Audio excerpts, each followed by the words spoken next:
10万吨核动力航母防御力量有多强？不考虑防御系统，多少枚反舰导弹才能击沉一艘美军的核动力航母呢？为何东风成为美航母最为忌惮的存在？自进入2022年以来，世界局势依旧延续着不太平。从1月底中国新年到2月初北京冬奥会开幕，美军在中国周边海域活动的航母或准航母战斗群达到5个之多。一是早在日本横须贺港停靠着的里根号航母，二是目前在南海的卡尔文森号航母，三是月底到达的林肯号核动力航母，四是埃塞克斯号两栖戒备群，五是美利坚号两栖攻击舰已航行至冲绳附近海域。毫无疑问，美军需要利用航母战斗群在对于中国特殊的日子里制造大军压境的假象，企图制造紧张局势，给中国难堪。换句话说，直到今天，航空母舰依旧是美军最为倚仗的军事力量。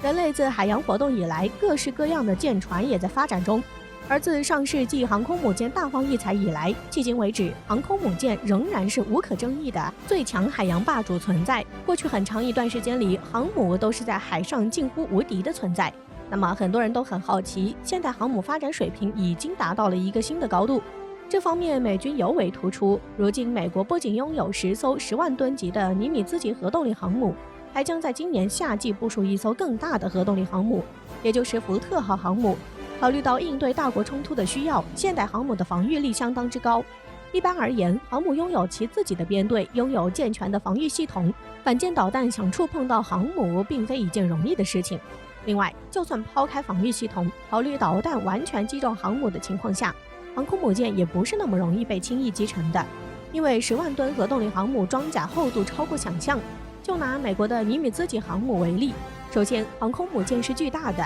并且具有极好的浮力，可不会一碰就倒。美军在航母部署之前进行的最后一次测试就是抗冲击测试，要求航母能抵御1公里外核弹爆炸产生的冲击波。此外，尼米兹级航母自身也拥有足够强韧的保护性结构。尼米兹级航母外皮钢板与内壁钢板都是由优质高强度钢组成，操作室也是由高强度可拆卸钢板制成，在保证了基本的抗冲击力同时，可以快速更换损坏的部分。尼米兹级航母总共使用了1496吨 HY80 低碳低合金超高强钢与21527吨 HY100 铜合金化钢，这些钢材都是美国航母使用的特种钢材，属于高度军事机密，被五角大楼严禁出口。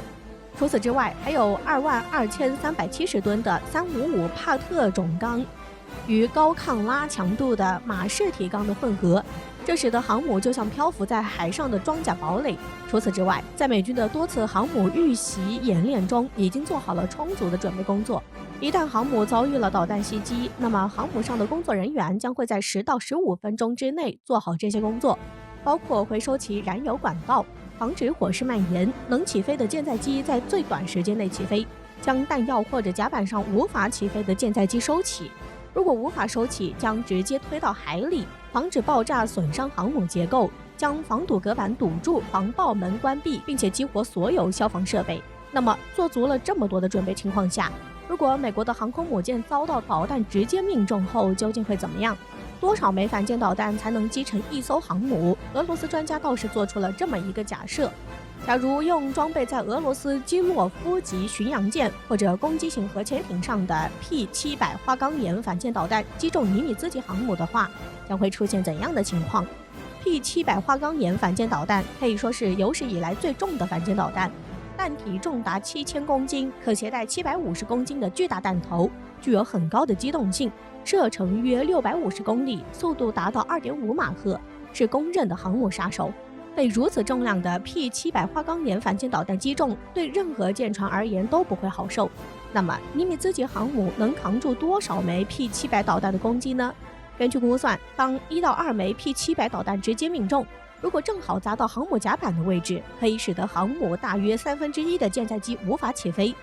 但无论是尼米兹级航母还是福特号航母，都拥有备用跑道与备用电磁弹射器。如果攻击停止，航母会在几小时内恢复全部战斗效率，当3到5枚 P-700导弹直接命中，航母将有超过一半的舰载机将无法起飞。不过，此时的美军航母依旧能恢复部分作战能力，但考虑到其损害很难通过航母上的管损能力自行恢复，必须尽快回到军港进行大修。当6到8枚 P-700导弹直接命中，航母将完全丧失舰载机战斗力，跑道全部被损毁。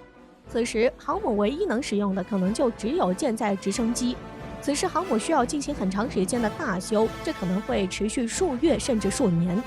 当9到10枚 P-700导弹直接命中，航空母舰就会受到严重的损坏，并且失去全部的机能。此时，航母就算幸运地回到母港，对修理及其修复的可行性都存有疑虑，很可能就像好人理查德号一样彻底报废。当11枚到15枚 P-700导弹直接命中，整艘航母就会彻底报废。航母上的人员只能选择尽快撤离，而不是拯救航母。航母也会在大火的燃烧下变成烧焦的骨架，并且可能就此下沉。通过俄专家给出的结论，我们可以得出一个或许让很多人意想不到的结论，那就是航母并非是无懈可击，是有被击沉的可能，但同时想完全击沉航母也的确是很难的。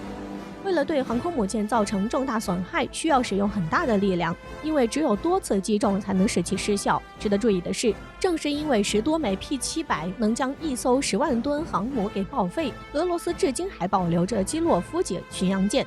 这种巡洋舰虽然已经问世40年，却依旧是世界上最大的巡洋舰，2.5万吨排水量，可携带20枚 P-700导弹。不过 P-700虽然威力大，但考虑到美军的防御系统，以俄军落后的军舰技术，要想突破还是很困难的。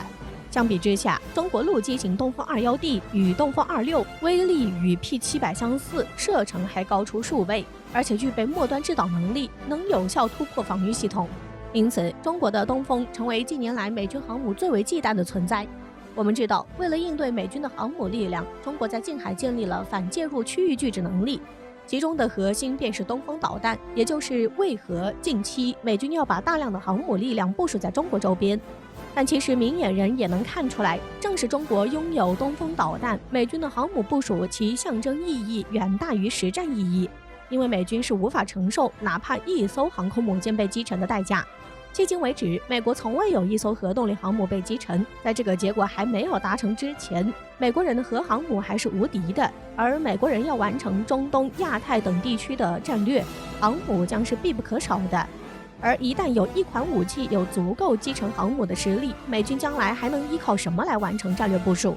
因此，航母被击沉对于美国来说，不单单是损失价值100亿美元的海上堡垒那么简单。这将从根本上否定美军这80多年来的基本战略思想，乃至直接动摇美国的霸权。